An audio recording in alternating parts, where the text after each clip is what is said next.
Hey there, thanks for coming back.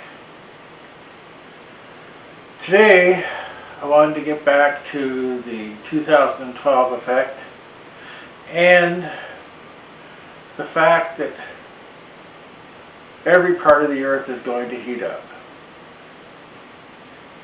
If you're going to be in a place that's going to be up to 200 degrees Fahrenheit, like in South Africa, you have a real dilemma if you want to stay there. Because your options are to stay there and try and survive until after the heat dissipates.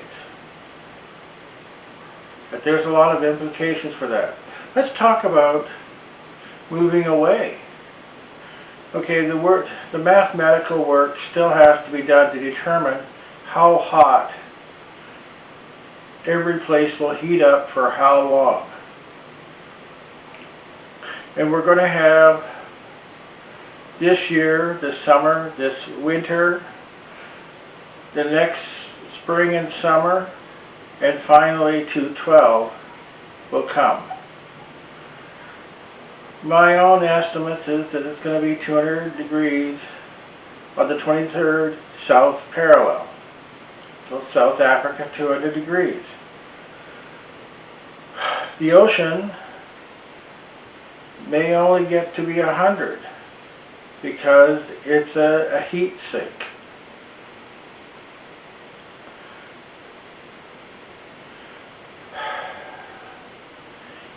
I mean, so 200 or 212 can't live there.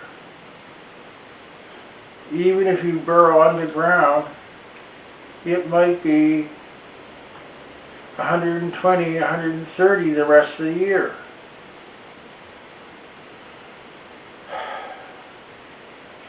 What happens to the water that's there?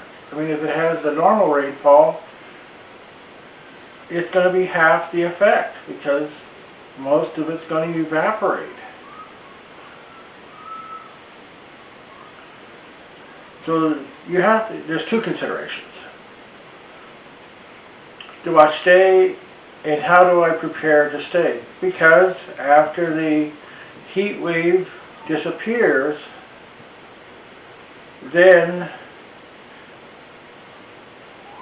the land may, well, still warmer, maybe free of people. I mean, so like if you look back in the Black Death, 25% of the population died off. The people that survived became wealthy because they moved into a farm that was already had been working. There was nobody to oppose them. They were dead. So that was the start of the Renaissance. One of the most prolific times in history in Europe. Same thing if you stay someplace. But here's the considerations. It's going to be warmer. My own estimate here in Los Angeles is that we were going to get Baja weather. And we are getting that. This is when I was thinking there was global warming only. So that's going to go down to 12 inches a year from 20. Well, it's almost a 50% drop. Unless something dramatic happens, we're going to change our water usage. So Los Angeles weather is moving up to San Francisco. San Francisco's weather is moving up to Portland. So Portland might be a nice place to be. Okay, so if it's like 30 or 40 inches instead of 60, and it's warmer, like Los Angeles or San Francisco, perfect.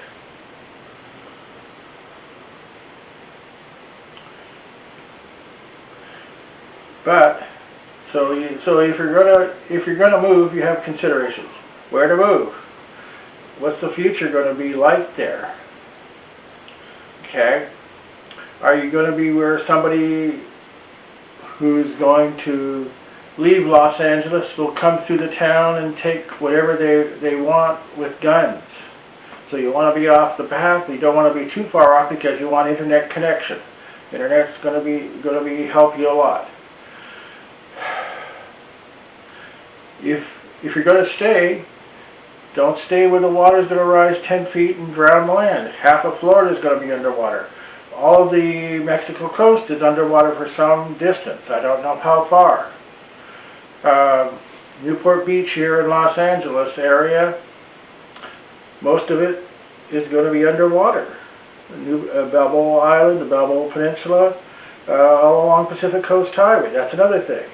How do you deal with your routes being truncated? If a bridge falls down and you have to go 100 miles to get around it, is one thing. Same thing as if the freeway gets flooded, like the 405 will be, over by Seal Beach. So you have to take these things into consideration. And you also have to take things in about the heat. How do you, and that's to get the earth mound structures, you want to be free from water. There's books on the internet I've been checking. So it comes down to a dilemma that can only be answered by study. And just to put my plug in for that Soham mantra, the Soham mantra, if you pray on this with that, you will get answers faster. So think carefully. Be prepared, like the Boy Scouts. Thank you.